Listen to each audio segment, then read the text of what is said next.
Good morning, সুপ্রভাত সকলকে। আমার তরফ থেকে অনেক অনেক শুভকামনা। আজকের দিনটা আপনাদের ভালো যাক। আগামীকাল রথযাত্রা। প্রভু জগন্নাথের কৃপায় আপনাদের সকলের মঙ্গল হোক, এটাই আমি কামনা করব। সকাল সকাল আমি একটা আলাদা এনার্জি পাই, সেই জন্য সকালবেলা ভিডিওগুলো বানাই। আজকে একদম ন্যাচারাল আলোয় আমার বাড়ির বারান্দায় দাঁড়িয়ে আমি এই ভিডিওগুলো বানাচ্ছি। আমি কোনো রকম ফিল্টার ইউজ করিনি।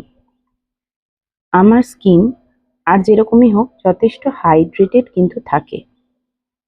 দেখুন, এদিক ওদিক একটু আধটু ডার্ক প্যাচ, আন্ডার আই পিগমেন্টেশন বা যেটাকে আমরা চোখের নিচে কালি বলি, আমার চোখের নিচের কালি কিন্তু ছিলই, বরাবরই ছিল। কোনোদিনই মানে খুবও যদি আমি অনেক বেশিও ঘুমিয়ে নিই তাহলেও কিন্তু সেটা একদম যাবে না।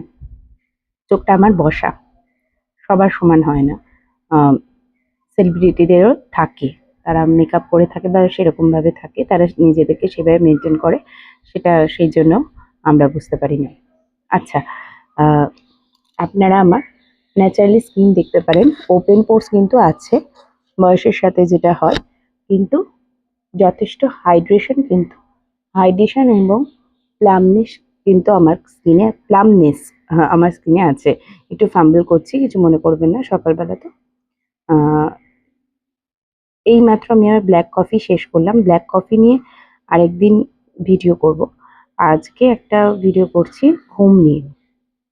আচ্ছা, আহ, ঘুমটা কিন্তু ঘুম আর stress free life, stress free লাইফটা একটা মিথ এখন হতে পারে না। আজকালকার দিনে আমাদের নানা ধরনের স্ট্রেস, এটা থাকবেই মানুষের জীবনের অঙ্গ, কিন্তু যতটা স্ট্রেসটাকে কমানো যায় তত ভালো। আর ঘুমের ব্যাপারটা হলো, আপনাকে মিনিমাম 7 থেকে 8 ঘন্টা ঘুম নিতেই হবে। 7 to 8 hours sleep is needed for us. It's a must have. কিন্তু এটা আমাদের মতো মধ্যবিত্ত পরিবারে মেয়েদের কাছে, আমাদের বয়সী মেয়েদের কাছে একটা লাক্সারি বলতে পারেন। সবার পক্ষে সেটা সম্ভব হয় না।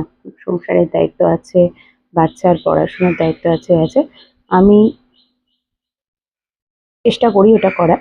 আমি একটু early to bed early to rise person বরাবরই ছিলাম। ছোটবেলা থেকে আমার বাড়িতেও আমার বাবার বাড়িতে এই ডিসিপ্লিনটা ছিল, early to bed early to rise.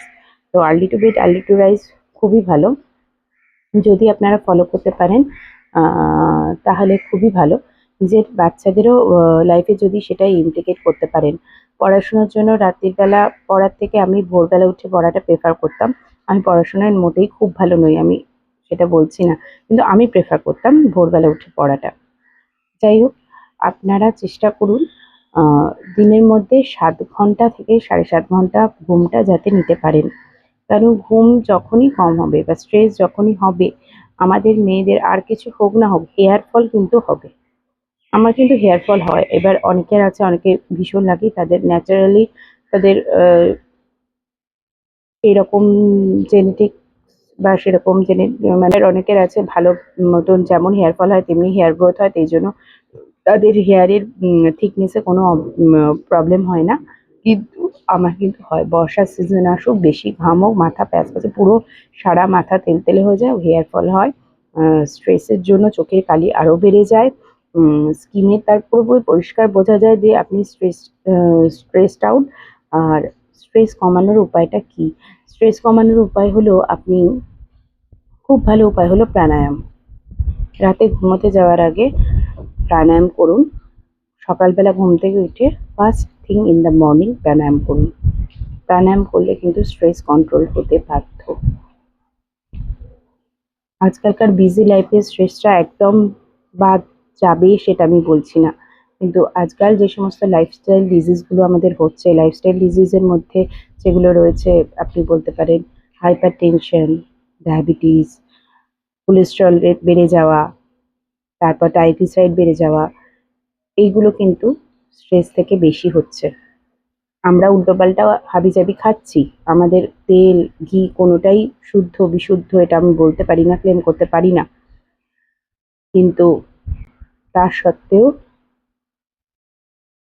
Stress কিন্তু প্রধান কারণ এগুলোর। আমরা ভীষণ ভীষণ চিন্তা করি, ভীষণ। আমাদের ছেলে মেয়েদের হবে না কেন, হবে না কেন বলুন তো? চারপাশের পরিস্থিতিটা কি? আমাদের ছেলে মেয়েদের ভবিষ্যৎ নিয়ে আমাদের চিন্তা, আমাদের বয়স্ক বাবা মায়েদের নিয়ে আমাদের চিন্তা, এত খরচ বেড়ে যাচ্ছে, বা কোনো একটা রোগ হলে তার ট্রিটমেন্টের চিন্তা, মানে সত্যি কথা মানুষের চিন্তার শেষ নেই। আর মানে জবই তো এখন সব দিকেই আনসার্টেনিটি। সকলের লাইফ ভীষণ স্ট্রেসফুল। স্ট্রেস কমানোর উপায় হলো যোগা, প্রাণায়াম আর স্লিপটা ভীষণ ইম্পর্টেন্ট। কি করে ঘুম বাড়াতে পারেন তার কিন্তু কোনো সঠিক উপায় নেই, কিন্তু কখনোই কোনো পিলস আপনারা ইউজ করবেন না। হোমিওপ্যাথি হোক, অ্যালোপ্যাথি হোক, কোনো রকম পিলস আপনারা ঘুমের জন্য নেবেন না। চেষ্টা করবেন ঈষৎ উষ্ণ গরম দুধে একটুখানি, যেটাকে বলে নাটমেগ, জায়ফল। এটা আমি শুনেছি যে জায়ফল নাকি ঘুমের পক্ষে খুব ভালো। জাস্ট পিঞ্চ অফ জায়ফল কিন্তু ঘুমের পক্ষে খুব ভালো, মানে ঘুমোতে সাহায্য করে। ন্যাচারাল যে সমস্ত খাবারগুলো খেলে আপনার অ্যাসিডিটি হবে না, ঘুমটা ভালো হবে, সেই সমস্ত ব্ল্যান্ড ডায়েট রাত্তিরে নেওয়ার চেষ্টা করুন, দেখবেন ভালো ঘুম হবে। হালকা একটু গরম দুধ, সেটা ফ্যাট ফ্রি অবশ্যই, সেটা কিন্তু ঘুমোতে সাহায্য করে।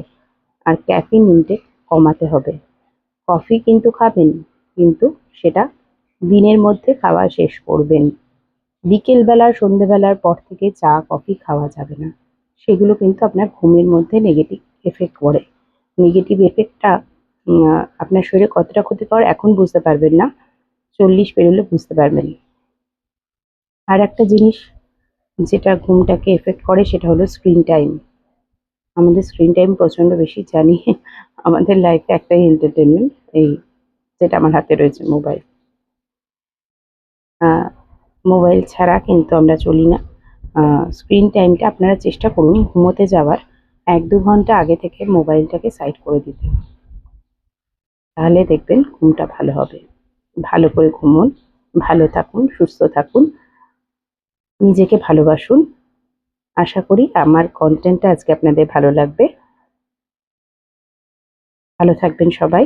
আমার কথাগুলো ভালো লাগলে আমার এই নতুন ইনিশিয়েটিভটাকে একটু সাপোর্ট করবেন, ফলো করবেন, কমেন্ট করবেন। টাটা, আজকের মতো এই পর্যন্তই।